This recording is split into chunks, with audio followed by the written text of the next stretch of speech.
This week on Dance Dad with John Corella podcast, we have Broadway husbands Stephen and Bret to kick off our Pride Month series. We talk about raising their 3-year-old son Maverick, privileges straight families have over theirs, and what solos they would compete. Y'all ready to be bold and be fierce?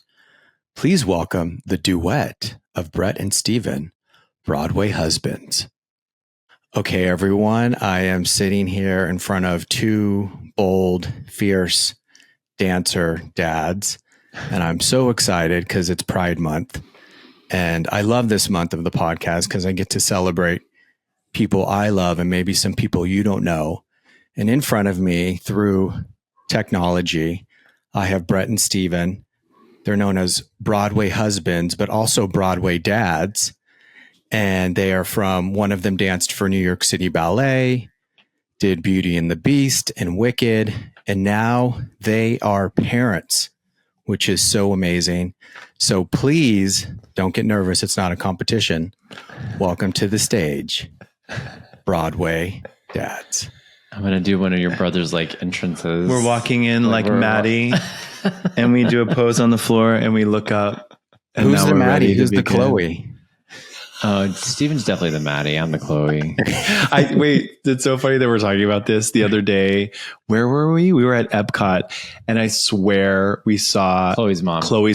I can't remember what her name is. Dance mom Lisa? Christy. No, that's not her name. No, Christy. Oh my, yes. Christy. Yeah. Dance mom Christy. I swear I saw her. I was like, isn't that Chloe's mom? Bro, I was like, could be. I'm like, You might have actually, or you might have seen Brooke's mom.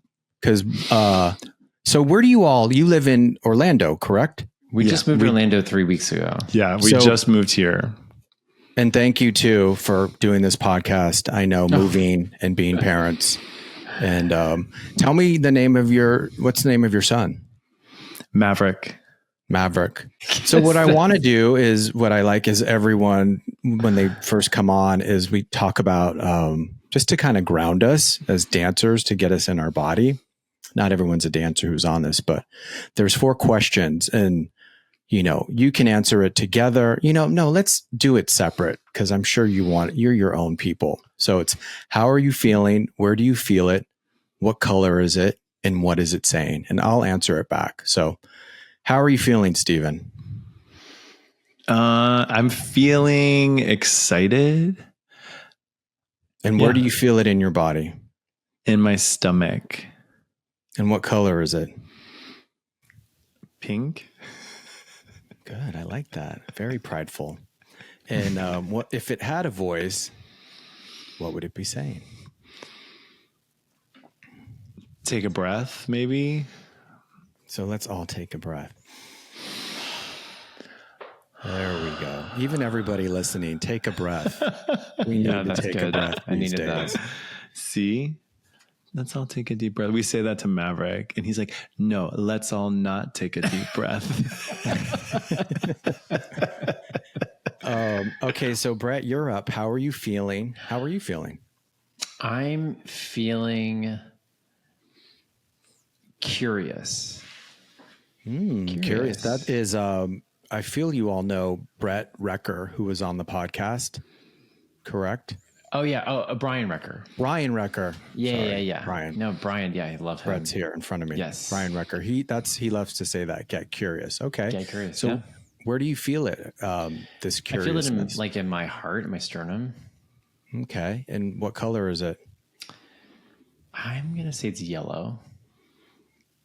Like that. These are colors I like. Very joyful. Wait, can I also just like interject and say, I feel like we're pulling out colors from Maverick's bath bombs. Steven. You could be, Steven, we're talking about me. Oh, wait, sorry. I'm sorry. Let's get back I to love it. First of all, everyone listening, I know them like through social media, but I don't know them, but I'm definitely getting to know them more now in front of me, the personalities. So this curious yellow in your stomach, if it had a voice, what would it be saying? It would say, trust the process. Trust the process, all of it, everything, especially in parenting. Sheesh. How am I feeling? I'm feeling excited. It's in my throat. it's not really a color. It's kind of like a roller coaster. So maybe red, like the Incredicoaster at California Adventure. Love. And it's saying, be grateful for you all being on this podcast and for being so bold and inspiring of being two gay dads in 2025 in Florida. So how, both of you, where did you get this boldness from? And either of you can answer to have this life that you created. I mean, I think that I think that I've become bold because of all of the people being so bold and trying not to let me be bold. I think that after a while, it's just kind of like, all right, I'm going to do whatever I can to be myself. And that's just the way it is. So meaning being bold, meaning being bullied, or being, cause you saw boldness. Yeah. I mean, yes. I mean, yeah, possibly not even bullied, just feeling maybe inauthentic or unable to be as authentic as possible. And I think that over time, I just am able to be bolder and bolder. Go deeper into your boldness. Yeah, that's right. No, because it's bold being a parent for anyone, but especially being a gay parent. And so, you know, we're going to get to that too. I don't want to get too heavy. I get heavy real quick, just so you know. But I want to talk about boldness though, just like your question though, because I think it's a good one. I think it's interesting. I think I think being bold, I think for gay, I can speak for as a gay man. Like, I think that being bold is almost a form of protest, you know, growing up in a conservative family and living in a conservative culture, and people who want to define our existence and what keeps them comfortable. And when you're bold and you don't let them do that, you let them see exactly who you are.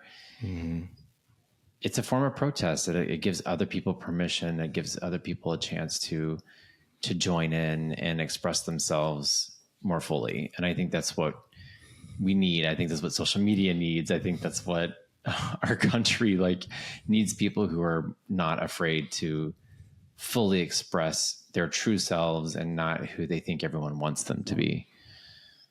And I feel it's something that's needed for the gay community. You know, I'm a single gay man, so it's bold to be in a committed relationship and have a child. So that's something that I hope that, I know for me, I'll speak for myself, maybe it's kind of gotten squashed in the background of that dream of having that. So seeing people like you, it brings it back to the light. And you're almost like your boldness and boldness. You're like double boldness, because you're bold for who you are. And then you're bold, in my opinion, for having this type of family and within the gay community that inspires them. So you're also dancers. Who has the feet? Who has the legs? Come on. Oh, Stephen. I mean, Stephen refined. I don't know that I've never really thought I had great feet, but I mean, I have good legs. Yeah, but that's coming from a New York City ballet principal dancer, right? Like, you could have, hey, you did competition, Bret. Who knows? Yeah, maybe you had those feet. I did, but I was always a musical theater queen, like through and through. I just wanted to be on Broadway, and I was like, if learning how to dance is going to get me on Broadway, I'll do it. Fine, that's all I wanted. I was never like trying to have the perfect fifth position or, you know, partner like world-class ballerinas. Stephen was. So interesting. So the way you were trained wasn't focus on just your ballet and technique for competition. Who, me? Yeah, you, Bret. Yeah, no. I mean, honestly, Faces. I mean, I grew up in a small town in Texas, so there wasn't a lot of people with great technique around. Oh, they had great technique. It was just different kind. Not ballet technique, but maybe some like fierce hip hop and some clogging. Hey, I used to clog nothing. actually randomly. There's nothing against that. That was my avenue to dance, believe it or not. See, kind of freed me up to get in some tights. Yeah, but I mean, I did go to ballet school in Beaumont, Texas, up until middle school, where Robbie LaFosse went. And the Marshall Woody School of Dance. Marshall Woody School of Dance, which was actually had a great ballet. You know, they sent a lot of people to SAB from there, and so that was one connection we had with City Ballet was that. But then I got into high school, and I just did. Honestly, what I did in high school was survived. And I did that by being as busy as effing possible. So I was in dance competitions, and I was the president of the Thespian Society and doing all the one-act play competitions and drama club. And I was in choir, and I was a choir president, and I was doing community theater, and I kept myself as busy as possible so that I didn't have to think about my sexuality. I didn't have to think about where I lived, because it was such a crappy place for any young, gay, artistic kid to live. And so it was just my way of getting through those 4 years until I could get to college. And so competition was just one of those things. And what was great about those things was they took me out of town. They got me places where I could meet other boys like me. And that was so uncomfortable for me, because I lived in a very controlling, dysfunctional family system, that like when I could go to those places, I could be myself for like 3 days. And then I'd have to go home and be back in the closet and sort of, you know, but my parents still let me do all those things, but as long as I was straight, they were fine with it. Right. Like it was sort of that weird, didn't make any sense if you think about it logically, but at the time, that's what it was. So competitions were just that way of, you know, I loved them because they got me out of town and I could be myself. And honestly, I've worked on Broadway now with several people who I met at those competitions growing up. And it's really cool to look back on your life in those moments and go, look how far I've come, you know? The kids that I still teach, I tell them that usually these people you're seeing, you know, from sometimes 10 years old, you'll see them. You know, I mean, I still see some dancers from when I was 12 and I'm 48. So how old are you all, if you don't mind me asking? I just turned 46. And I'm 45. Nice. 40 club. Thank God. I thought you all were in your 30s. Thank you. Do you all still perform? Yes. Yeah. When the right things comes along and it works out. Yes, absolutely. Yeah. So perform in, I mean, does that mean you do ballet, or will we see you in some, I'm not going to say Target, but some grocery store commercial, you know, or Broadway? Is that something you all are still open to doing? Yeah. I mean, it just depends. Yeah. Like last year I did a new dance show that was actually being tried out in Houston. And then, you know, coming up, I'll be doing ballet, actually like pretty classical ballet, which I'm really got to pull it together. At the end of July at the Lake Tahoe Dance Festival. And I do that every summer. But last year I performed an excerpt from Contact, the Broadway musical. And this year I'm performing Swan Lake, right? Well, I'm just doing White Swan Pas de Deux, which, you know, is a lot of partnering. And I'm also doing a pas de deux that's from a ballet choreographed by the woman I'm dancing with. And she choreographed this ballet for Houston Ballet. And so we're doing a pas de deux from it. And that's a little bit more contemporary. But yeah. I love you saying pas de deux, like already. That's got me just in the ballet world. That's 3, right? No, that's 2. Yes. Pas de trois would be 3. Mm-hmm. That's right. So right now you're doing a pas de deux. That's right. Yeah. Okay. Awesome. Well, you've been bold. I mean, you went to New York City Ballet at a young age, or was at ABT to train, right, Stephen? I went to the School of American Ballet when I was 12. I auditioned for the summer course. My parents like to say that they let me go to the audition because I said the only reason why I want to go is I'm sure they still do this. I actually don't know that they give up free t-shirts at the audition. And I was always so jealous of other kids who had like, you know, the School of American Ballet, like different years on it, like t-shirts. And I was like, well, I just want to go for the t-shirt. And so I went, and the year that I auditioned, the t-shirt was actually purple and I never wore it because I was like, it's purple. Like, I'm not going to wear a purple t-shirt to ballet. Anyway, maybe that was my homophobia. I don't know. But so I went to your style. Maybe you have good style. Maybe or it was just not dress code. I don't know. Yeah. And so then that summer I went to the summer program, and then they asked me to stay. So I went when I was in 7th grade. Yeah. And you lived there? I did. I lived in dorms, the Rose building, which is obviously still there in Lincoln Center. And I lived in the dorms for 4 years. And then I joined the New York City Ballet my junior year in high school. What was that experience leaving home in 7th grade? It was really hard. So it was hard. You know, it was a huge adjustment on so many levels. And then while you're adjusting to all of these new things, you know, the feelings, strong feelings of homesickness are like, it was a lot. It was hard. It was really hard. 7th and 8th grade were hard.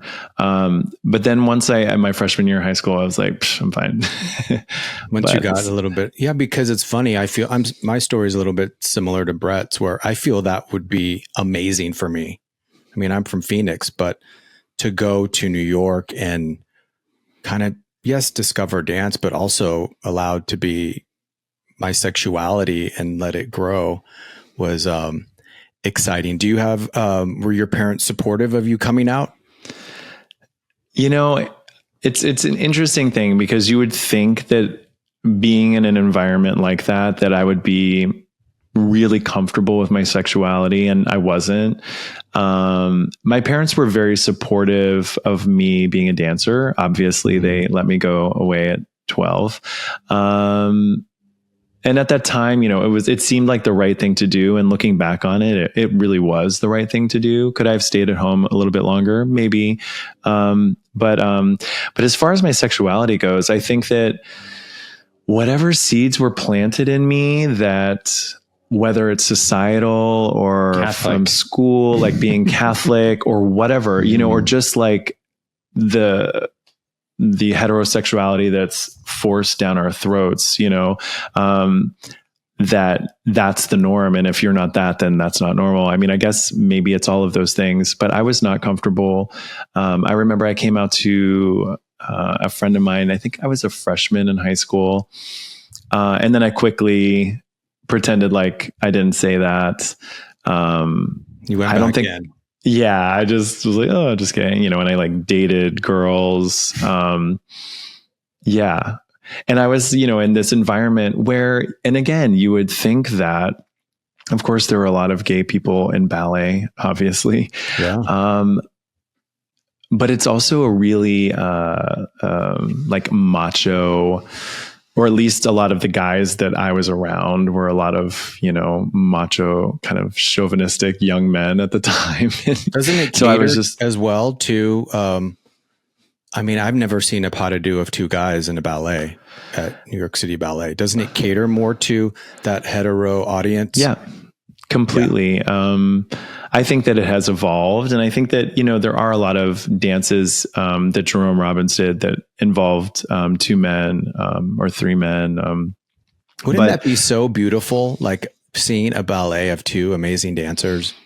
2 men I mean, doing it. I think that, you know, I haven't seen it, but I know that there was a production of The Picture of Dorian Gray that Christopher Wheeldon did, I think, on the Australian Ballet.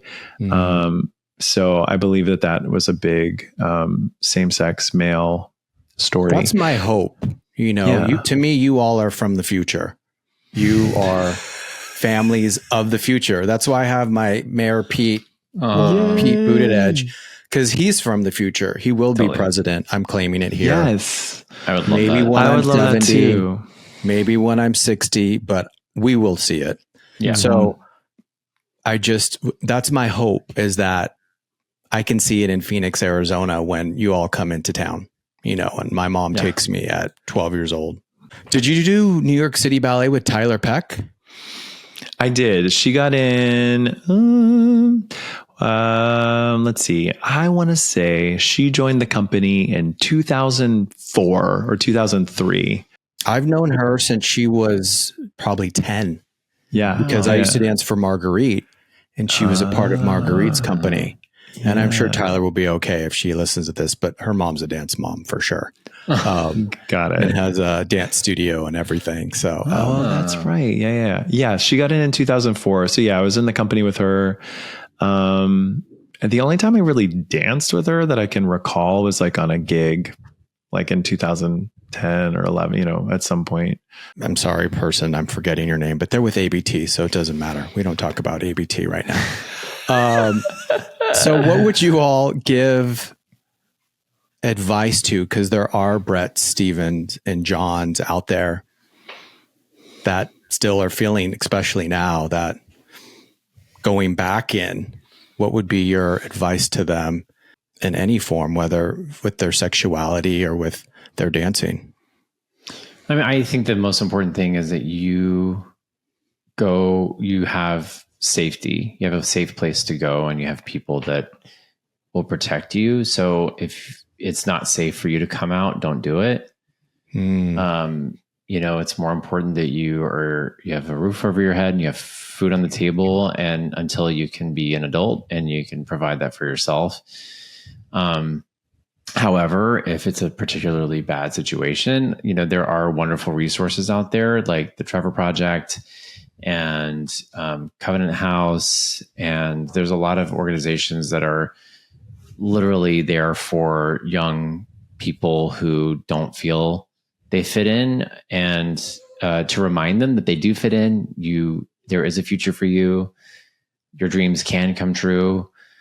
Don't let other people tell you they can't. Like, just know that whatever the vision you have for yourself can happen. It just may not happen with the people that are around you that are supposed to be the people that love you the most. Yeah. And that's too bad. But that's not your fault. And there are a lot of people who are waiting to love you, out in the world. So I think that there's, that would be my advice, is just make sure you're safe, be smart, but also be strategic. Know that there's a place for you in the world, and you don't have to go through whatever you're going through alone. And it sounds as though you were strategic, because you said that you were just surviving. Yeah, I was super ambitious and knew what I wanted to do. And so it was just buying time, like be as busy as possible, get as good as possible, practice as much as possible. I can't be myself here, but I can be really good at these things. So I'm just going to keep working on them. And I do think that while I wouldn't say that transferred into adulthood as like necessarily healthy behaviors, I do go to therapy, and I do work on this sort of addiction to being busy that I inherited through that time in my life. Probably an overachiever too. Definitely. I have to constantly kind of keep myself in check, and it's not easy. I get stressed and overwhelmed because I have so many ideas and so many things I want to do. And I'm only one person, there's only so much that you can do. So I think that, I was definitely that kind of person, but I think that it drove me to achieve what I wanted to achieve and more. Yeah, we do have similar stories. Did you grow up evangelical? I did. Not evangelical. Okay. No, United Methodist. But like evangelical is like adjacent at all times, right? But it's right. When you live in a small suburban town, everyone just believes the same thing, regardless of like what religion you go to. It sort of feels like everyone just sort of is trying to fit in to that small town. Like they don't want to stick out. That was very much my experience was other people's opinions matter more than your joy. That was the experience that I had growing up. We need other people to approve of us. We need to feel like we look good. Meanwhile, like internally we're struggling, right? Like we're not going to talk about it.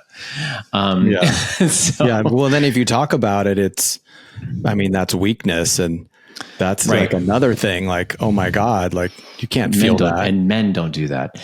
Right. No, they don't feel fear at all. Never. No. And also like, I have 3 brothers who all played sports, and my oldest brother also has an intellectual disability. And so there was this other layer of needing to help him feel normal, help him feel like he fit in. So his needs, it was almost like we just were, all trying to sort of, make up for what my brother lacked, if you will. And I think on a certain level, as the oldest, he was the oldest. And I think that there was a sense of like, okay, you just have to be perfect, because he's the one who's sort of born imperfect. So we all had to like try to be perfect for them. And you can't, no one's perfect. No human being is perfect. No, and I don't think that word should even exist. I don't like that word. It's inhuman, and it's not sustainable. Like whatever veneer you have that seems perfect right now, it's going to crumble at some point. And so you might as well get really honest and really clear sooner in life than waiting until it all just falls apart. How is your brother doing? He's great. He's so sweet. Okay, good. And he's, unfortunately, I think his disability is something called Fragile X syndrome, which is a chromosome disorder. It's the most common type of mental disability in adult males, which is interesting. But I think that he's much more capable than the opportunities he was given in life. He's 50. I think he probably, if we had known what this was 20 years ago, he might have had a better chance of learning to drive, of living more independently. Yeah. But right now he's very dependent on my parents, who are just getting older. So it's a struggle to sort of balance that relationship and help him. But also, like, we're parents now, so I can't really do much for them. And now they live in Texas and we live in Orlando. But he's such a joyful, loving, like the energy he gives is just unconditional love. Sweet. So sweet. You said joyful. Yeah. That's been like the word of the season, just finding your joy. Mm-hmm. How do you all find your joy? Oh my God. I don't know. Sometimes, I feel like we laugh all the time. And, honestly, our son is so silly. He's so silly. He's so silly. We dance a lot together. We laugh a lot together. We read a lot. Your social media does bring me a lot of joy. So I'm sure it brings a lot of people joy. So I don't know if you find joy in doing that. Yeah, we do. That's really why we do it. I think that it kind of hit us about 2 years in to creating that. Like, people kept saying, oh my God, this brings us so much joy. And I was like, oh, that's why we're doing this. Yeah. And that's kind of why, going back to your original question about being bold, it's like, we just wanted to be bold so that others could be bold, and I guess, and laugh and have fun too. Because there's just times where we're sad or we're frustrated or we're scared about what's happening in the country, or, when we took us 4 years to have our son, and that was a very frustrating experience. And so there were times where just being creative together, which we never got to do professionally. We never worked together professionally, but getting to come up with ideas around content and shooting it together. I wouldn't say it's always a joyful experience while we're creating it. It's not. It's more editing. Let's just be, yeah. Sometimes it's like 100 degrees. We're in the driveway trying to do double pirouettes, and, and like one of us will do it well, or somebody will forget. I'm like, we have to do it again. He's like, don't hurt yourself. Double pirouettes on concrete? It was not easy, but I was definitely sore for a few days. Neither of you are flipping, right? Please tell me there's no flips. No. I don't know how Blake McGrath. I'm like, how in the world are you doing? No. He's 41, right? Yeah, but that's not. Yeah, he's got to be over 40. He's still young. I literally see him do that stuff, and I'm like, is he in an ice bath after making this stuff? Probably.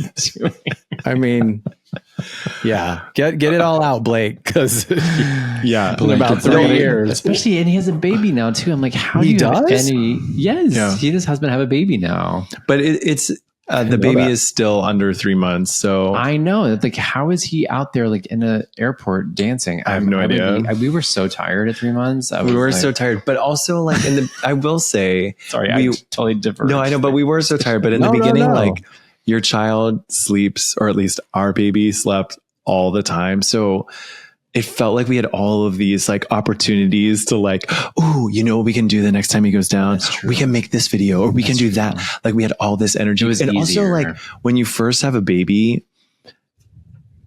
you are exhausted, but you're overwhelmed with so much joy and happiness. And you don't come down from that. And for like at least a year where like all of a sudden then you're like, now I'm really tired. You know what I mean? Like, but it's definitely harder now. Yes. And now he's not napping. yeah. I mean, and he's a person who has very strong opinions and does not want to do half of the things that we are trying to get him to do. How old is he? 3. 3. Okay. Yeah. I have a great niece. She's 3. So, but I'm the gunkle. So I just, you get to come in and be fun and make her fierce and, do it all. Buy her everything. Yeah, but I would say content brings us joy because honestly, because when we make something, if it's a great idea, if we make something and we have fun and we create it, and afterwards, once it's posted and people start to comment and say, oh my God, thank you. This is so joyful. It's such a great feeling. And it just helps being us. A gay couple with a gay kid, do you get a lot of hate comments? Absolutely. Especially on content that is specifically that topic. We do. How do you keep your joy with that attack? It's not easy. That's a good question. It's not easy. And like a lot of times, like we'll start reading the comments and you think you're able to like kind of read them and just kind of let them roll off your back. But after you're deleting so many, where's the mom? How many kids do you have locked in the basement? And like these crazy comments. Yeah. Pedo, like, it does definitely like take a toll. So then you just kind of have to take a break.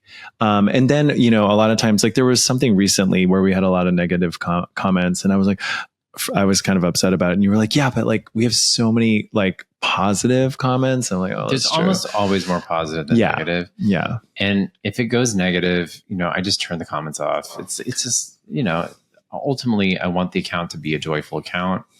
I want the people who are in it to feel joy. And if a bunch of people who are not following us are leaving nasty comments, they don't need to be there. Has it been worse since this new administration, since Trump? It's been the same. It's the same. It's the same. Okay. Yeah. Because it was I bad guess when Trump that's was there. somewhat good to hear. Yeah. But the Trump thing never went away, right? Even though Biden was around, it was still around. And when a lot of times when the negative comments come in is when if something goes really viral, it'll like go on this algorithm that like all of a sudden Russian bots and Russian comments are like, it's taking over. How do you know Russian bots? How do you know that? I mean, just so I know, like, how can honestly, you tell? Because the comments are in Russian and they have like, there's no profile. There's no profile. Yeah. They have no followers. Yeah. They have no, they don't follow anybody else. Okay. Right. I'll have to, I just did a YouTube video with Maddie's mom, Melissa. And for her page, I don't look at comments because I just can't. Even I tried to, I was like, I'm just going to look. Like it was so tempting. I was like, especially on YouTube. I think, and then I just looked at the negative one and I just stared at the negative one. That's and what I happens. Yeah. That's what happens. Exactly you'll look at one and you'll forget that there were 50 nice ones. So with all of that hate, it can drive people to go to, especially gay men, anything, whether it's in person or on social media, bring up anxiety and then turn to, substance addiction.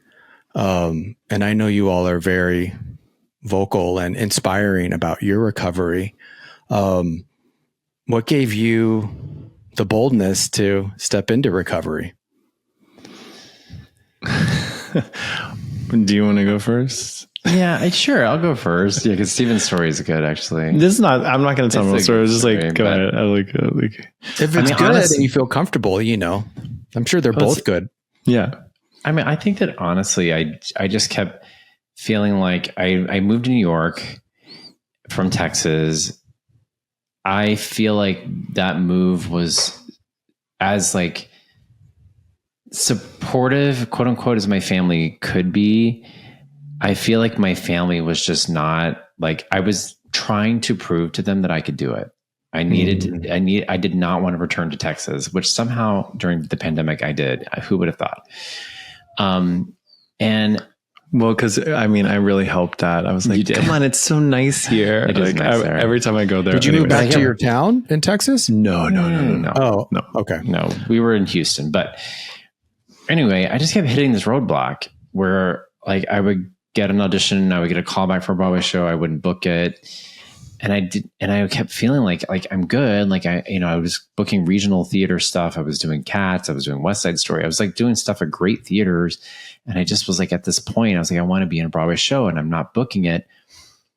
And after a while, I just started to see this recurring thing, which was I was blacking out once a week. I was, didn't have food to eat, but I had weed.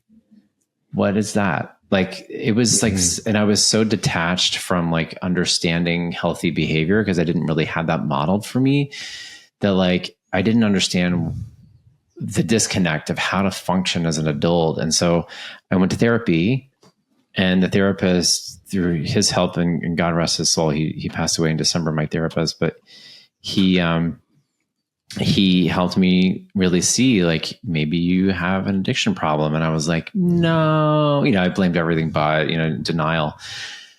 But I started trying, committing to stopping using substances. And after my first 90 days of sobriety, I booked my first Broadway show.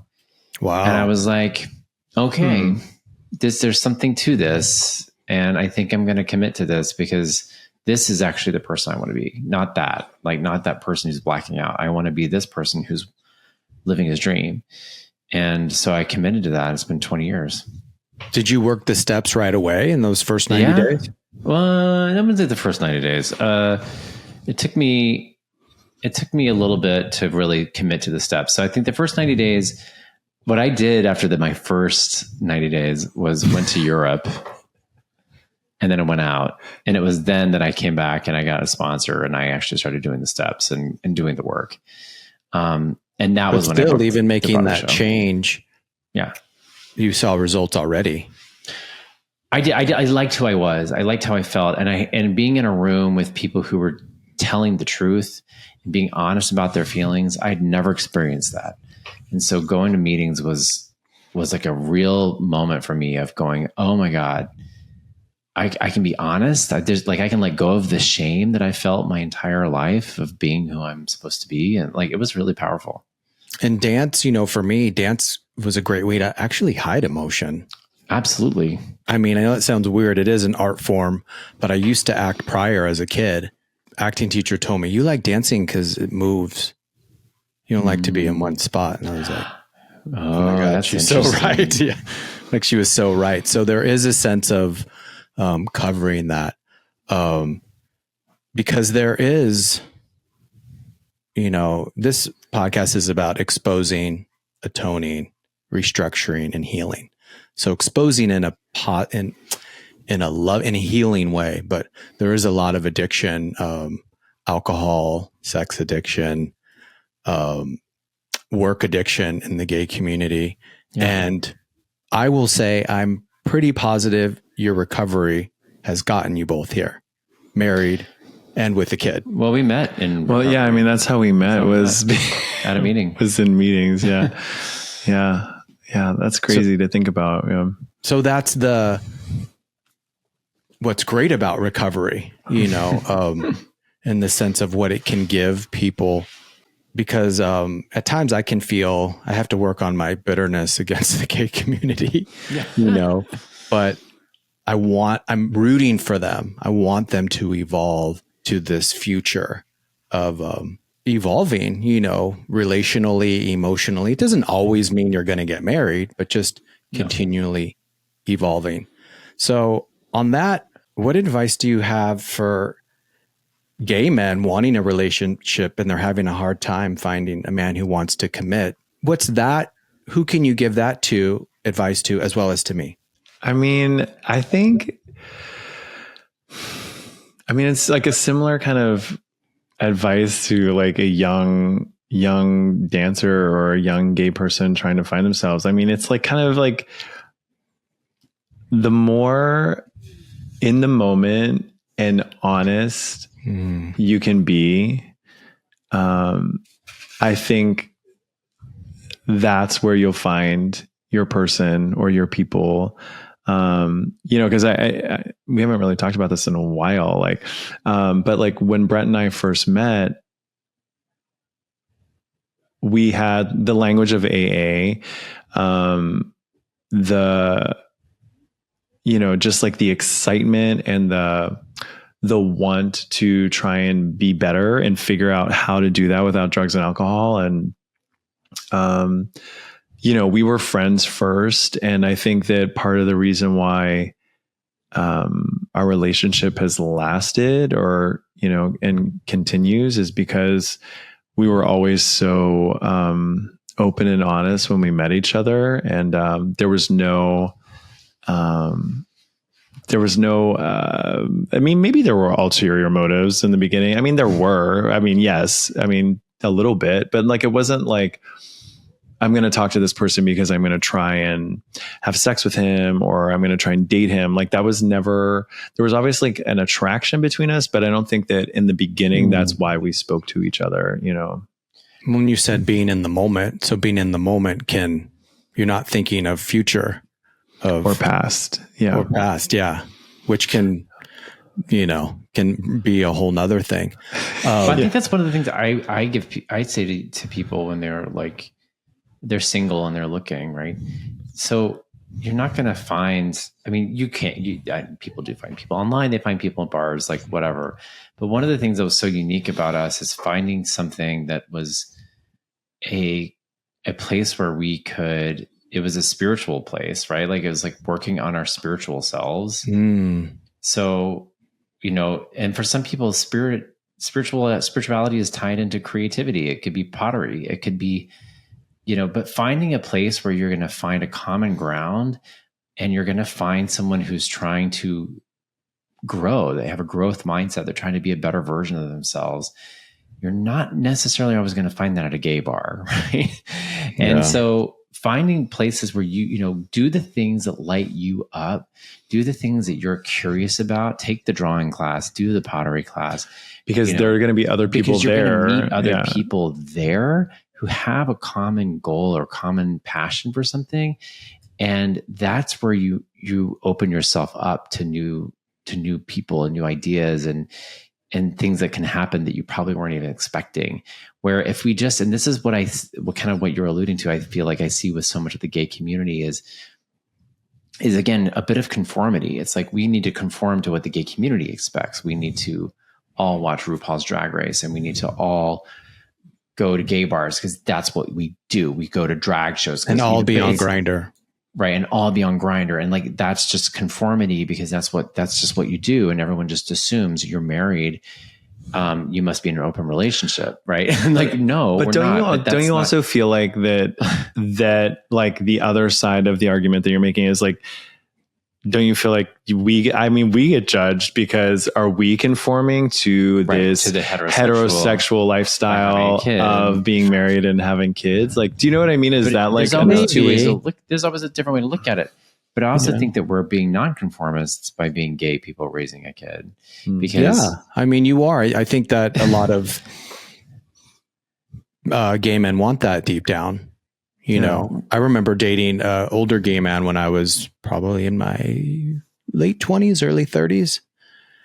And because of how he was, I want to say in his 40s, and he passed away, unfortunately, but he was around during the AIDS crisis and HIV. And he was like, you all want to get married. Like, what's up with that? Right. It was so weird to his mind that, why is that? So it's that evolution that I was kind of saying. Yeah. And it's maybe marriage, maybe commitment. Maybe that's why I was trying to say commitment, where marriage can sound very right. heteronormative. I can't believe that word is in my vocabulary now. I used to but we say it a lot. Yeah. We say it all the time. So, but, and also too, back to heteronormative, if I'm wanting to meet someone, and they're wanting to have an open relationship and I'm not wanting to, I see a lot of my friends deeply sad about that. Like, I'm with this guy and now they want to have an open, or I want to be with them first. Let's not even go that. I just want us to be together. So where do you all stand with monogamy? Well, I mean, listen, we're in a monogamous relationship. We've always been monogamous. It's not a judgment of people who aren't. We have friends who are in open relationships. I think the challenge of being in a committed relationship is not acting out on those. It's like, when you have those attractions or those impulses, and, the point of being in my opinion, the point of being in a committed relationship is to be able to use that as a moment to question, is this really what I want? And this is the person I want to be with. And like, if I'm drawn or attracted to somebody else or something, it makes me go deeper internally to go, why am I in this relationship? I love this person. I want to raise our child together. I want to see him grow. I want to see him, right? And I want to talk about this. Like, we need to talk about it. We can't just hold it in, right? And so that's part of a committed relationship, is inspiring each other to constantly check internally, who are you and what do you want? And then check in with the other person and say, I really need this. I need that. In my opinion, like, the easier thing to do would be to act out on my impulse and just go sleep with somebody, right? Like, that's like the easier thing to do. But the more challenging thing to do is to not act out on that impulse and to actually work with your partner to find whatever that desire is with each other. In what ways do you work things out? And I'm not even going off of what we're talking about, but just in general, how do you as a gay couple work out your stressors and conflicts? Sometimes really ungracefully. Sometimes really, so like, really, it can be really messy. It can be really messy. Good. And also it's hard too, because when you have a child, they always come first, most always. Especially early, like now. Especially now, because, he's 3, and like a three-nager is what people like to call it. So we don't get a lot of time to ourselves. We're always with him right now. And it's challenging, right? And he's going through a lot of big emotions and growing, and he's able to communicate in ways that he's never communicated before. And so it's really challenging. And like, one of the things for me that I'm always trying to work on is like being able to speak up, like, for myself, in the biggest and smallest situations. And like, if I'm having feelings of resentment or I need something, like, being able to voice it, whether it's like, hey, like, I'm really frustrated right now, we need to talk about this later, remind me. Because like, what happens is, like, I have like feelings and they affect me, and they affect like things that the way I act and things that I do. And then the day goes on and so much happens, and then I forget, right? And then it's like, oh shit, like, what was like, I'm supposed to be mad, like, why am I not mad? And I don't usually let him forget. Well, that's good. Is there anybody you all look up to for relationship advice, or books question, or anything? Or is it all instinctual? Well, I think we both have done some couples work, and we've done some therapy individually. What do you mean couples work? We've done it together. And then like books, like, love language. Yes. What is your love language? I don't know if you read that book, but I have it. I haven't read it. Yeah, but I love Marianne Williamson for relationship. Yeah. Honestly, I wanted her to be president. Yeah, I know. I feel like I voted for her, and she's of the future too. I mean, you, Marianne, Pete, Future. I love Marianne, and I feel like she got a really bad rap. But anyway, lots of therapy, lots of couples. We've had couples honestly, therapy at various points. Meetings, when we're going to meetings. When we're going to meetings, things are better. I was going to say that probably recovery seems as though it's your glue.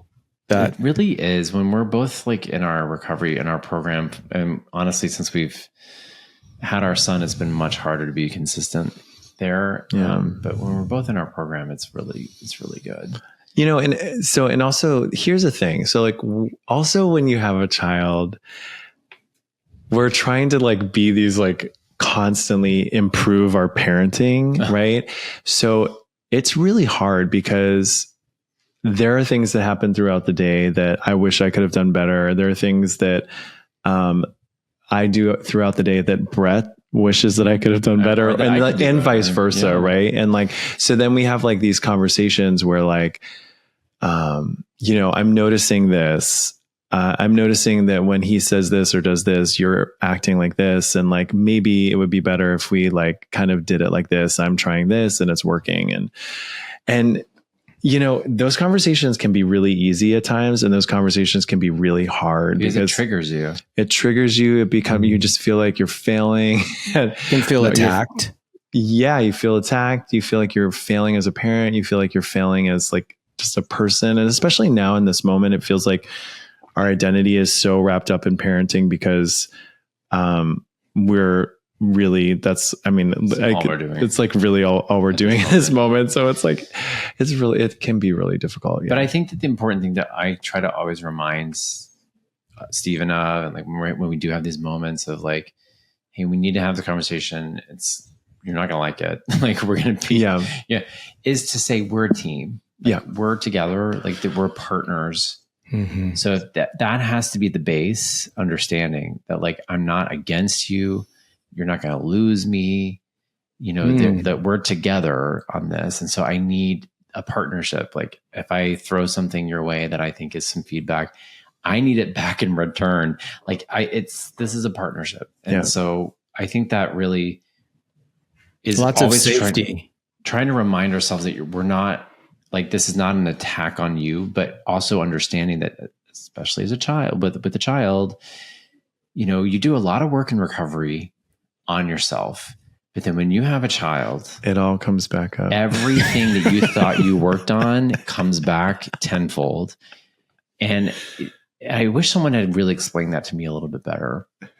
And any parent who is not going through their own internal childhood trauma play by play as they're raising their child is in denial because it's happening. You may just be in denial about it and like pushing it away because there's absolutely no way as a parent, you can't have these moments of just going, whoa, what just happened with my child reminded me of something that happened when I was 8. And I talked about my niece earlier and she is married and has a 3-year-old. And I get those phone calls that have nothing to do with her daughter. Daughter triggered it, but and I'm there. It has nothing to do with the child, and it has nothing to do with you as a parent. It's your own internal, like inner child's work that has to happen. And I think that sometimes understanding that when Stephen's having a reaction to something I've said, that has nothing to do with me. That's his own inner child, like stuff coming out, and I need to hold space for him to have that. Or say like, okay, time out, pause. We'll come back to this because this is clearly not the moment because you're having a trigger. And like, those are delicate things you have to constantly, I think in our marriage and our partnership, and especially as parents, we have to constantly be aware of when is this me, when is this him, and when is this like our own stuff that has nothing to do with us, How amazing to have that though, because then you all are growing so much. That's how I look at it too. How to have growth this is uncomfortable. environment. I think that's the thing people forget. Growth is uncomfortable. Yeah. Like, well, you said messy earlier, know, that word messy. And I think messy and commitment go hand in hand because, back to Marianne Williamson, she says relationships are hospitals for the soul. That stuff is meant to come up so you can heal together and grow and get closer to, you're being a child of God, who you already are. Yeah. So what do you all love about being a dad to Maverick? Oh God, there's so much. I mean, those moments, we had a lot of them today of just like him just being so silly and goofy, and like him coming to me and holding him and laughing and, reading to him at night. I feel like we read so much. We've had so much time. I mean, we are together all the time anyway, but recently, since we've moved, it's just been the three of us. We've had no help. And so for the better or the worse, it's been really great. And next week, he's going to start preschool 2 days a week. And it's only 2 days a week, but it's definitely going to be different. It's going to be different because the outside influences will definitely be there. But I think there's just so much, anything that I expected about being a parent, like it's so much more exciting and gratifying. And, people talk about how like, when you have a kid, like you kind of forget about yourself. I mean, I'd like a little bit put yourself to the side, and I definitely can see that, but it's definitely, he's made me such a better person, in the past 3 years, and being able to just watch him grow and just become who he is already at 3. It's been the best. There's so many great things. I don't know. I just, whenever he starts to like mimic, kids mimic, right? They imitate. And whenever he says something, like he'll say something, just the most loving thing or something really kind, or he'll just start singing a song. Like he just starts singing Together at Last from the movie Annie, right? And it's like, that's my kid, like that's really cool that I get to have a child that understands Charles Strauss and the music from Annie and who Anne Reinking is. And like, cause I wished I'd had that as a kid. And that you're helping to grow and influencing. And like, he'll probably play soccer, and I'll probably have to go sit through basketball games or something at some point. But you're not stretching his feet. Come on. Steven, somebody needs to be has beautiful feet. feet. You know what? I do stretch his feet a little bit. Thank he God. doesn't. Steven does. But his feet are beautiful. He has beautiful legs and They're already feet. good. He knows he can do an arabesque. He can do an attitude. He can do a passe. He can almost do a tour en l'air. Like I say, jump and turn. And he jumps and turns. He does his beautiful port de bras. He does port de bras. He He does this really cool modern movement. Okay. I see gets some on the floor dance and just dads. like- I see some He'll dance go into dads. this like He's like, modern movement where he like, and then he'll go really he does a shimmy shake down It's to very his head funny. and then does a roll. Like, but it's totally his own thing. Like he's totally made this. And you up. know Just- what? It's okay if it's not, because do you know how many moms out there are making their kids, daughters do arabesque at 2, 3? Yeah. It is completely fine. Even if it's not, I'm just saying, you don't He have just to does be it. perfect, Bret He and literally Stephen. watched Stephen do one ballet performance. It was at the Lake Tahoe Oh, Dance yeah. Festival, and the next day that was when was he imitating him. Well, also, so we used to read this book. We haven't read it recently, and I don't about actually. Maria. So we have it's called Big Dreams, Little People, and they're like books about famous people and for kids. And I bought there's a those for my Nureyev. niece. Yeah, There's I one bought her about the Rudolph Beyonce Nureyev. one. Oh, yeah. yes, yeah. There's one Rudolph Nureyev. We have an Elvis one. We have an Elvis one, but the Nureyev one has 4 pictures of him in the back, and one he's like in an attitude back, and one he's in like a développé front. And Maverick used to just And he used to imitate him the when he was images. like under 2, and it's so that's kind of It's where he interesting, got right? that thing. I mean, but he mimics everything. Like he was imitating his babysitter in Texas. Was that today with the and he's coffee? walking around with He the was coffee. shaking this cup the way she used to was shake funny. her iced coffee. I was like, His cup of juice, his sippy cup. People underestimate kids. I honestly, Oh my God. they're always listening. I love kids. I They're did a taking show about everything. them. They're, super talented. And have you worked on his voice at all, Bret?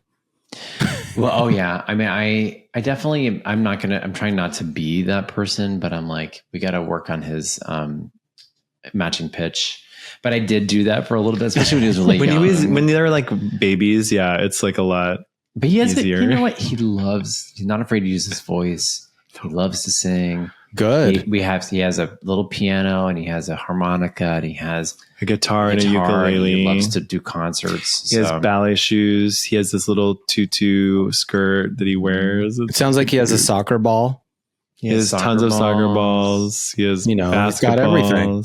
Yeah. He's pretty, but we don't do screens. Like, that's a big thing that I think that most parents, it's a big controversy with parents, screens, no screens, but we've not. Are you gentle? Do you do gentle parenting? I would say we're respectful parenting is what we would call it, where it's allowing the child to be independent and have an opinion, but within boundaries, right? I love that. It's so weird for me to see it with my great niece, because it was like, no, you have no opinion here in my household when I was growing up. Right. No. And we grew up in a very disciplinary and like family, but we don't discipline him because you don't have to if you respect them, like if you trust them and you. But if there's times where we have to literally go, okay, we're removing you from this situation, but we're going to your room and going to sit there for a little bit. But it's different. And again, that's where the triggers come in. When you're doing something different from society and from the norms and from what the status quo is, you're going to have a lot of self-doubt. It's going to trigger you. And I think that's something I want to see more people in the gay community do. I want to see more people in the gay community, especially some of the gay dads we've met. You don't have to run your family like a husband and a wife. You don't have to run your family like the way your parents did. The way your parents did. And you see that with gay dads? I do. And I think that's one of the things that really surprised me the most is culturally within the gay dad community. I would say a lot of the dads we met, there's not I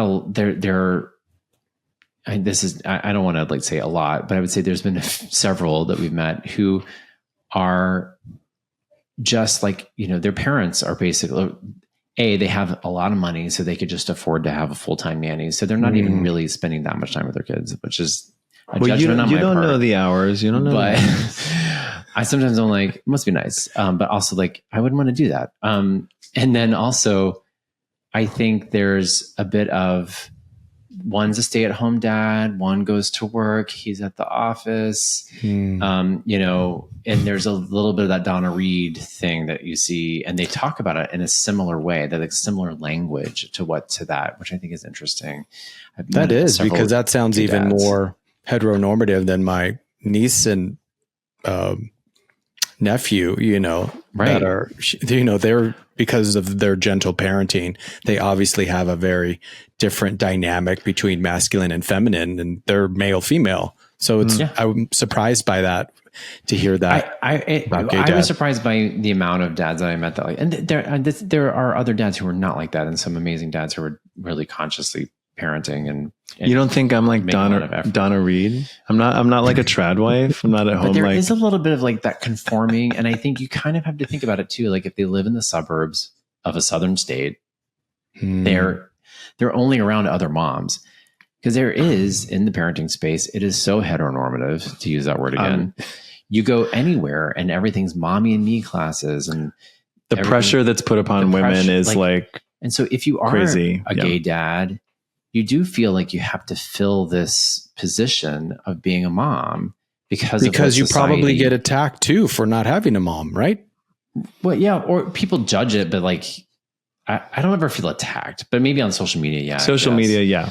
That's what I meant. Yeah. But like, Maverick doesn't know anything. But even going to like the story time at the library, there was always like, you're always the male. I'm always like the, only not there was one other dad there.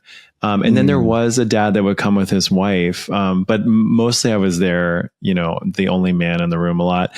And, and you get a lot of that, like, hey moms. Okay, moms. And you're just like, hey, I got mad at Netflix last night because it said chick flicks and it had like a bunch of movies. And I'm like, Netflix, what are you doing? Like anybody can like these movies. Be careful with that type of wording. About like, yeah, there is that conforming, and I guess I get it. And to a certain degree, you want to fit in with the people you're around. But at the same time, what if you actually told them like, hey, and I kind of am the annoying person who does this.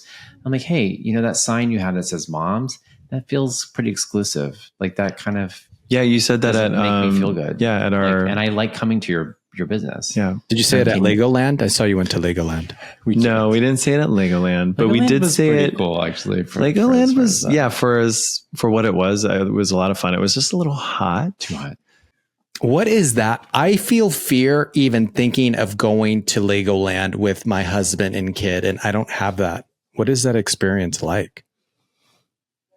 So what is the name of the book that the guide to why can I never remember the title? It's like a simple title, like Gay Dad's Guide to Parenting. And anyways, in this book, we will get the title correct. Eric Rosswood. Yes. Oh, okay. And he says, having a child as a two-dad family is like coming out every time you go in public with your child. And I remember we read that out loud before Maverick was born. And of course you understand that concept, but you're like, whatever, like I've come out, I've gone through so much, I'm going to be fine.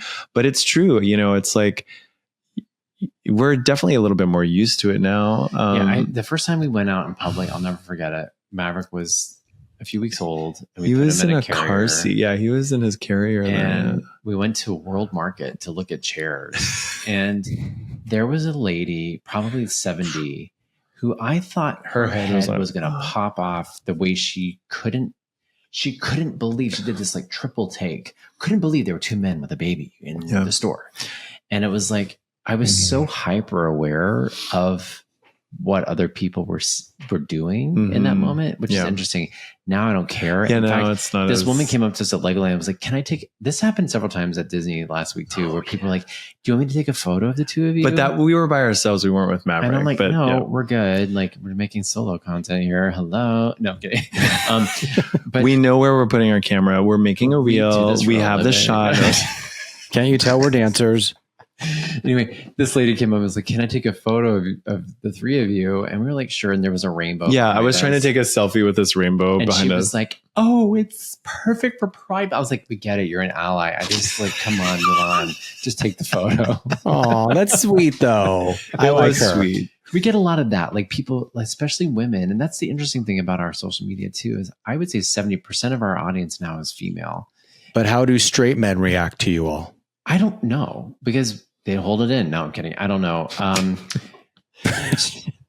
There are many straight men who, I think of someone like Tidy Dad or like like Brian Recker, who are actively trying to break norms around masculinity and what it means to be a dad. And those are the people who come to us who are just awesome.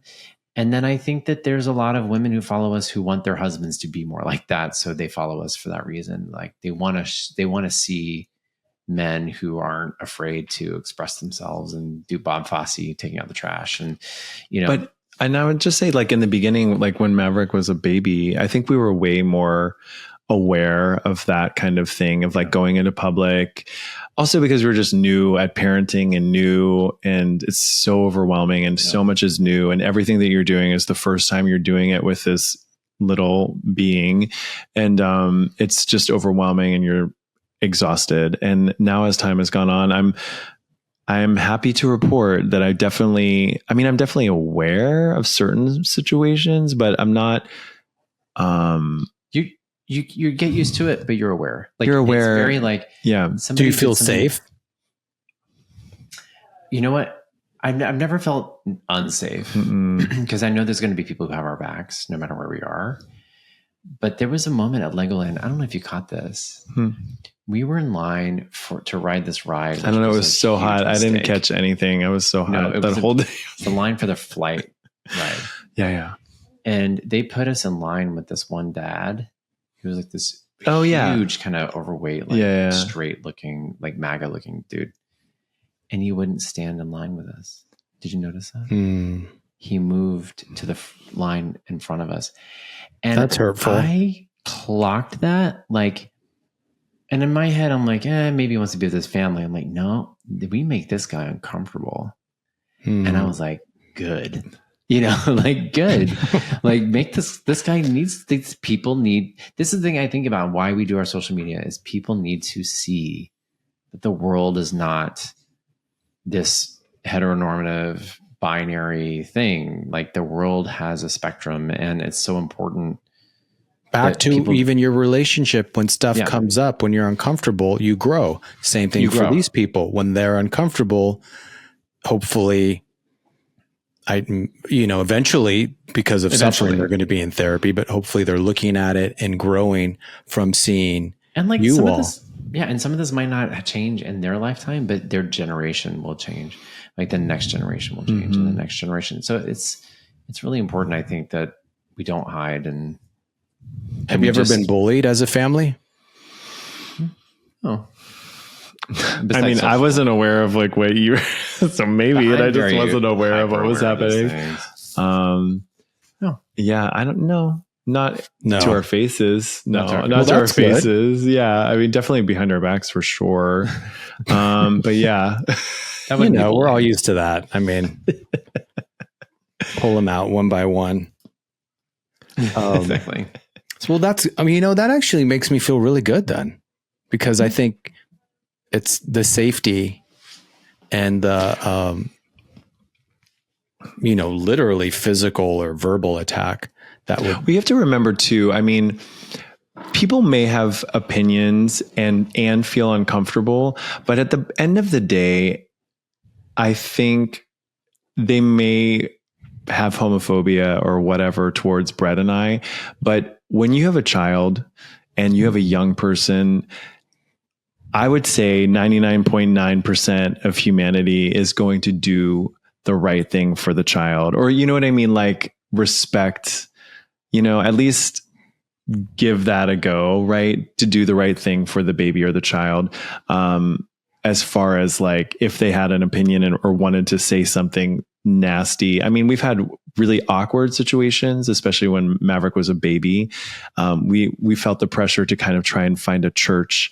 And so we were going to like all these different churches, and we had like some weird things happen. Like Maverick I think he was like maybe 3 months at the time. And it was still like, it wasn't COVID-y. I think this happens to straight people. I think it happens to straight people too. People just want to touch a baby or like get in a baby's face. Mostly older women have this impulse to want to just think that is their mother, maybe because they were mothers. Maybe their mothers or their grandmothers, or they're just like, I think some of it's biological. I think they just can't. They can't control it. Like, they just can't control it. I can't. I feel like it doesn't go over well with you, Bret.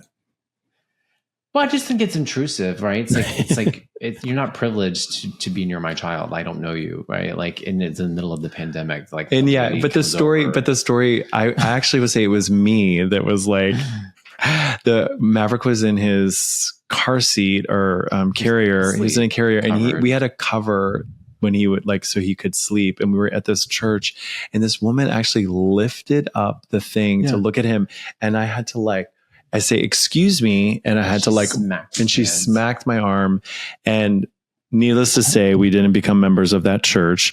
But I mean, it was unbelievable. And she was like, "Oh, you're serious?" And I was like, "Yes, please back away from my son. Like, you're a stranger." And it was still very pandemic-y. And I was again, I think this happens to straight people too. And I don't think it's like a gay woman. But again, it shows you that type of environment being in a church. You would think it wouldn't happen there. Right. Yeah, especially strangers. I just think it was so weird. I was like, we don't know you. At the airport, at 7 days old, some lady trying to come over and touch him. And I was like, it's the middle of a pandemic. It was weird. Yeah. So anyway. So we just rambled stuff. What, this is how I like to talk. I love to talk about straight privilege. That's my new thing. So let's hear it. Sorry, everyone. So what privileges do straight families have over yours? Well, they don't have to they don't have to translate everything. Like, I have to constantly translate when they say, "Mom, how does that apply to me? Does it apply to me?" Are they talking about a uterus, or are they talking about like the parenting role? because that's the thing, right? Like there's a difference between someone who has a uterus and gives birth to a child, and then someone who's actually raising a child. Could be a mom, could be a dad, could be neither. Like, like it's a caretaker. And so I think I think straight families don't have to think through those things. Like you look at a form to fill out for school and it says, what's the mother's name? What's the father's name? They don't have to think twice about that. I have to exit out and put 2 dads or whatever. I think that's one privilege. That's one privilege. And I think like an overall thing that kind of like triggers me or I notice and it feels like a privilege. And I think it's like obvious is just that, everything is built on this like heterosexual man-woman relationship. So that is everywhere, whether you see it or not. Like in every story that you read, there's a mom and a dad, or if there's only one parent mentioned, the majority of the time it's the mom, right? So, and then if there's a father-son story, that's like, ooh, and I feel like that's for me, like that's what I notice is just the lack of like even excuse me, like there's this book that we have, it's called 88, what is it called? 88 Notes or 88 Instruments. And he's trying to pick out what instrument he wants to play. He ends up picking the piano, and like, it's this really cute little book, but I'm like, what if instead of it's like, dad says, try out them all. Mom says, just one, and it's like, what if like in these stories that are just about picking out an instrument, why does it always have to be a mom and dad? Like, it would just be nice if there was more, diversity, just more diversity, and maybe that's just something labeling. Less labeling, or like, just all families were referenced and not necessarily like pointed out, but just like, in any story. So that's the one thing that I notice all the time is like, oh, this, like we have that farm story book. Everything's like mommy. And I'm like, oh my God, I can't say the story. Like, I don't want to read this. Like mama chick, mama dad. No. Yeah. I think and I feel as though recently the Trump administration maybe got rid of some books with 2 dads. Is that correct? Well, I think it's happening in smaller districts, like in school districts. Yeah. The Moms for Liberty, which is like this organization. And the Supreme Court is going to rule on it soon too, if it's... And they're trying to ban certain things within these school districts. And a lot of them have been same-sex books that have same-sex parents. 2 dads, Because 2 moms, I feel, make heterosexual people more comfortable. 2 moms. It seems that way, and I'm like, it's not fair for me to say, but because I, have my own privileged point of view on things, but it seems like 2 moms because it's less of a question like who carried it. Well, one of them had to carry it, right? Like, with us, it's like who carried the baby? Like, where's the mom? Like, it's such a perplexing thing to think. Well, about. That co-creation, like, I recently was like, when did this all come into play? Like. Yeah. Like co-creation. Like I was like, but what? Meanwhile, who cares? It's none of your business. Like you don't need to know how this child was made. This child exists and deserves to be loved. And I think that's the most interesting thing about people's questions. Like when they want to know, did you do surrogacy? Did you do adoption? Did the carrier, was it her egg? It was like, does it matter? Maverick is sitting right there. He's a fully grown human being with joy and music and love in his heart. Why are we going through semantics around all this stuff when we could just enjoy being present with this person? Is there any, I can't, maybe just because I'm not aware of it, but any celebrities or sports figures or people in media that are older that had 2 dads? Oh, I'm sure there are. Yeah. I don't know. Yeah, I'm sure there are. And it's a good question. Yeah. Because I do feel, again, you're all from the future and you're starting it, there's going to be. It's more common now because I think that most 2-dad families, probably from older generations, and I'm just saying generally, either came from like guys who were in a heterosexual relationship before they came out and then married, a man and now they That would be worth children. really looking into. I don't really know the answer to that question. Yeah. That's a good question. Might Yeah. be a quick. Well, again, Google it's that search. evolving. You know, we're Yeah. talking about what, the 1950s. You know, if we went to a bar, we could get arrested, or it was Mhm. illegal. I'm pretty sure it was maybe even 60s. Yeah. Yeah. You know, so it's only 2025. So you all Yeah. are definitely The future. bold, and I love that. Maybe you all should write a kids book about Actually, two dads. Thank you for asking, but I have a book coming out next year. It's coming out Penguin Publishing, so it's about two dad book.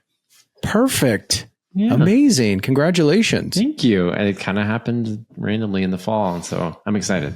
You're having a book come out about two dads, which is Yeah. so In fact, amazing. And I got a 2-book deal, so there'll be 2 books. look at you all. I know, wow. that's crazy. Thank you. I'm Just super doing excited. everything. It's weird how it happens. All because of Well, social you all media, deserve really. it. What are you all doing for Pride season? What are we doing? We are Oh, we're gonna go to Disney Day, Gay Days, we're going to Gay Days. which I've never gotten to do. We're going to Chicago for a couple days. We're gonna be in Chicago for a couple days. Yeah. And then I feel like there's something the last week of June. Disney Gay Days. That's great. Like, I'm that's excited. Pride season. That's amazing. Yeah, I went last I'm year to excited. Disneyland, and I'm going this year. It's really Oh, fun. did the Pride night? I want to do that. Oh That yeah, sounds it's fun. so. You'll probably meet more, gay dads. It's Yeah. super warm, and I love it. It's very. But I'm a adult Disney guy. Same. We moved to Orlando. That's not why though. No. But Or sure. is it? No. It's not why we moved here, but it Are does. they all that's being not nice why. to you in Orlando? Oh, everyone is so nice here. Honestly, It Good. is incredibly kind of a relief. Not that everyone wasn't nice in Houston, but it's just a different kind of nice. Well, also, I think, no offense to Orlando, but I feel like Houston is a huge city, where Orlando, I'm not so sure if it's a really big city yet. Relatively smaller, but Yeah. the community, the entertainment Feels community smaller. here It is feels big. smaller. So we've met Yeah. some great people. Yeah. And you all know my brother, right? Yeah. Do you know them personally, or do you know them Yes. from social media? Well, I knew Jonathan, Joseph's Corella's husband. Mm-hmm. Yeah. We had done, I don't know, we'd done a couple concert things kind of together when he was doing Mary Poppins. And then, so I kind of knew him first. We never worked together with Joseph, but then we've hung out in LA. Oh, okay. So I have some. This is the fun part, and then it's Okay. going to be both. So Stephen goes, then Bret. Okay. Go off the top of your head. It's all about dance. Stephen, favorite style of dance? Ballet. Bret, Oh, jazz. favorite dancer? Stephen. Kelsey Kirkland. Oh, wow. Got to find footage of her. I know who she is, but probably going to be hard to find. Maybe No, not. it's not. Oh, it's not. too. Okay. It's not. Who's the other one? Sylvia Guillem? Is that her name? Sylvie Guillaume. Yeah. Yeah. Favorite dancer, Bret? Stephen Hanna. Good one. I like that. Favorite Broadway show, Stephen? Cabaret. Which one? The one with Alan Cumming. Who directed that one? Rob Marshall. Rob Marshall. No, Sam No. Mendes. Sam Mendes. Sam Sam Mendes. Mendes. No, Rob Marshall Yeah, Sam choreographed Mendes. it. Yeah. I was supposed to go in and audition for that, but I couldn't play an instrument. So, Yep. Bret, I usually say a different show, but I'm going to say right now Next to Normal. Ooh. I love haven't Next to seen it, Normal. but that's fairly new, right? Yeah, I guess it's fairly new. No, it came out the same year as Billy Elliot at the Tonys, so that's been a while. Oh. 2009, 8. Have you ever worked at Matthew Bourne, either of you? No. No, I Oh. took a workshop of something of theirs, and he came in, and I don't know if I should say this on your podcast or not. I am a fan, and a lot of the things that I've seen, I really enjoy. And I went to this workshop, and they kind of like taught us basically how they've come up with the choreography.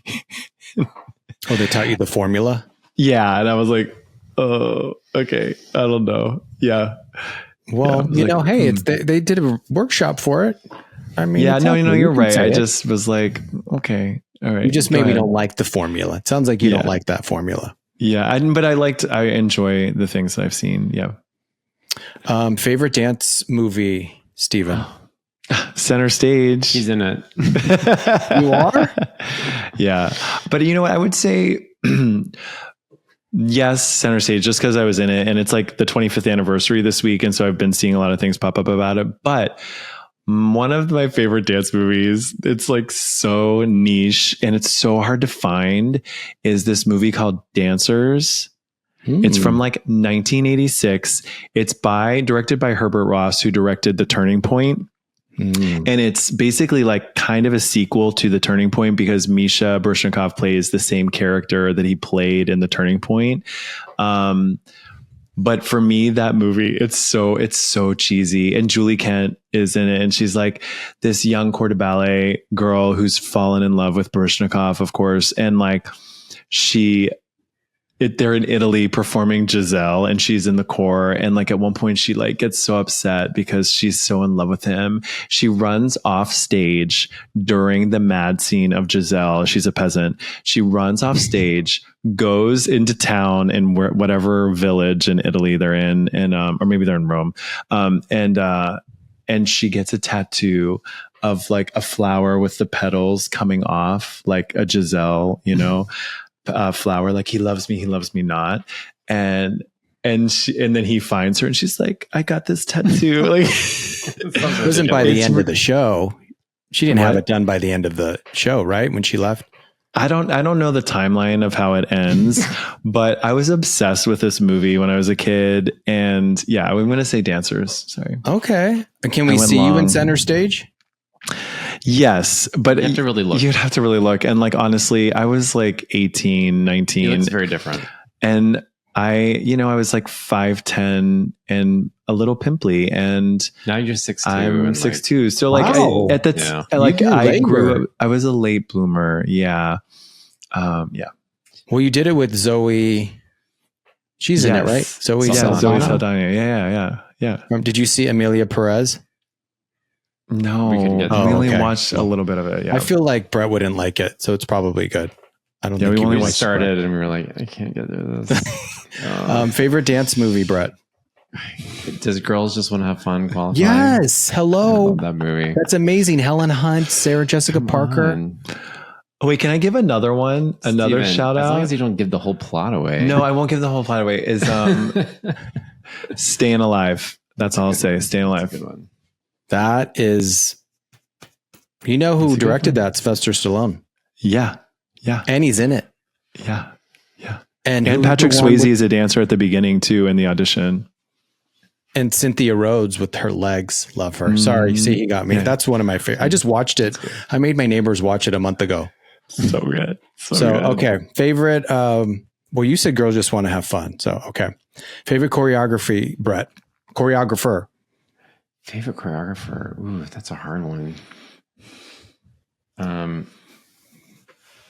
gosh. I mean, maybe somebody you worked with. No, I'm just gonna say Bob Fosse. I mean, I just think Bob Fosse is iconic, and everything you see now at post Bob Fosse is Bob Fosse. So it's like, yeah, it is. It's like he's so heavily influenced jazz and what people do on Broadway now, and it's kind of remarkable. Although somebody else said that Laganja was on the podcast from Drag Race, and she was like, I like Bob Fosse, but he's a little problematic.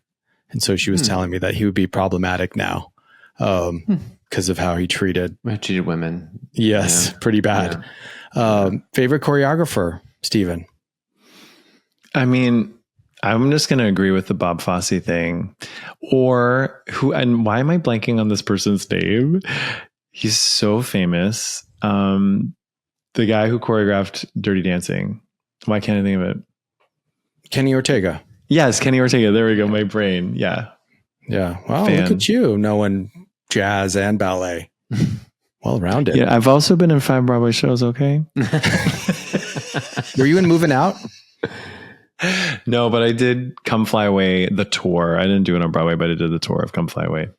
Yeah, I always wanted to be in Moving Out, but okay. It's coming back. It's coming back. It's coming back. It's going to be at Oslo Rep in the fall. Yeah. It is? Yeah, my legs cannot do that. That's not happening. I can do a handstand, though. There you go. That's about it. So this is also fun, too. For a dance competition, if you could do a solo, Bret, what would it be, too? Oh, my gosh. Now, today. Today, I would probably do something to Espresso by Sabrina Carpenter. What would you wear? I would probably like have a prop. It'd be a Starbucks. Like I'd be a Starbucks employee walking out with a cup and like a thing, right? That's and good. Had the apron, but the apron comes off at some point. I totally see that. Like that would place well because you're being inventive, musical theater. Mm-hmm. Props always do well. Yep.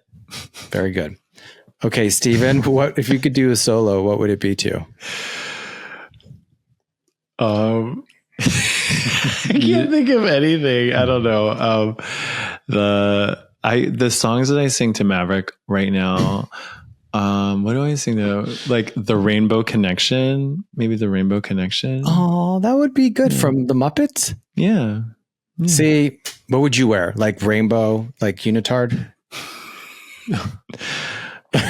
No, probably like cut off jeans and like a white tank top. Okay. I don't know why. Yeah. I like it. I see it. Both of you in the overalls. I love it. Yeah. And maybe like a hat, like a straw hat. Bret, what's one of the boldest things you have done? Oh my gosh. I mean, okay, I guess I would say like getting a book deal. That was pretty bold. Like this publisher like DM'd us on Instagram, said he wanted to send some children's books to Maverick. And I said, we'd love it. Also, like if you're ever open to hearing ideas, I have an idea for a book. And we had a Zoom call and got a book deal. I mean, it's, I would say that was one of the boldest things I've done. That's bold. And you just asked. That's all you got to do sometimes. You never know. I know it's crazy when you just ask and then they say, okay. Maybe also like going up to this guy who was on the subway platform on 42nd Street, who I recognized from a meeting. And I was like, hey. And he was like, clearly like, oh God, somebody's hitting on me. And I was like, hey, I just recognize you. Like, if you ever need someone to call, like, here's my number. And I gave him my card. I had a business card as an actor.